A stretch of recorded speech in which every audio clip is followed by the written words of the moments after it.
Yan, hello guys. Good evening, good evening. Good evening dito sa Tupsi TV, no.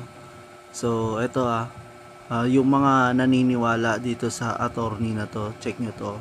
Si Attorney Ricky, yan yung Bunyog Party List, yan, number 87. Huwag nyo tong paniniwalaan, ano to? Kupal na kulang yung ideya niya. Kumbaga ang ginagawa lang nito guys, no, ano lang nagre-research lang to sa Google, tapos kung ano lang yung na-research niya, yun lang yung binabato niya. Kumbaga hindi niya pinag-iisipan yung mga sinasabi niya.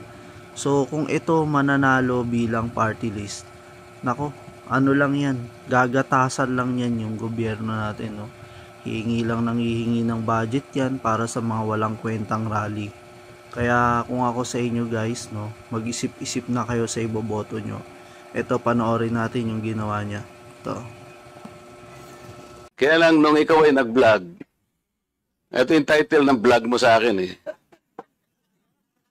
Huwag maniniwala sa pakulo at panliling lang ni Marcoleta.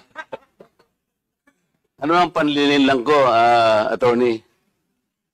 Public figure ako, pero kailangan malaman ko, sapagkat dito lang may malis ka na eh. Una, hindi mo ako kilala, ikaw hindi rin kita kilala.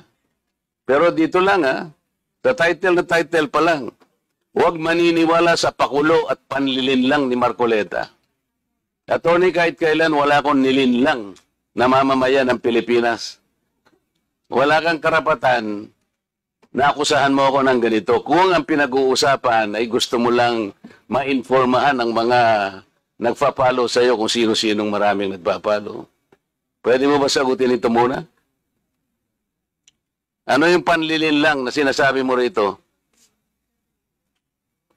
Marami na po kasi akong naging hindi ko ano yung particular na Ito pakikita ko sa iyo, ayan hindi ko po alam kung anong particular doon na attorney, gumawa ka ng vlog.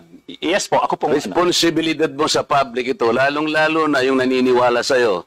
Hindi ako maniwala kung paano mo silang napaniwala. Pero itong sinabi mong ito, may pakulo ako at panlilin lang.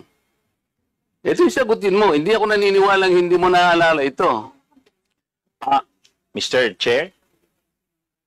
Mr. Chair?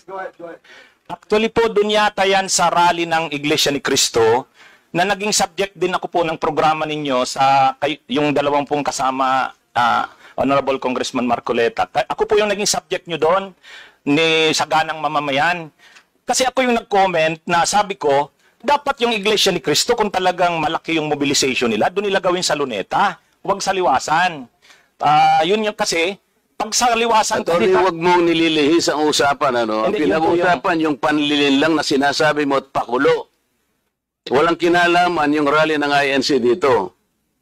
Doon ko po kita, Honorable Congressman Marcoleta. Anong panlilin lang ginawa ko doon sa rally? Yung po yatang speech nyo doon Hindi sa pa yata, kailangan siguruhin mo. Nagsalita ko doon, anong parte ng speech ko ang nilinlang ko ang mamamayang Pilipino? Honorable Congressman Marcoleta, yung reaction ko po yata yung speech nyo po doon sa stage. Ano nga, kung alam mo yung speech ko, ano yung panlilinlang doon? Tingnan ko po dito sa kung ano yung dami ko na po kasi naging content tungkol Hindi ganun.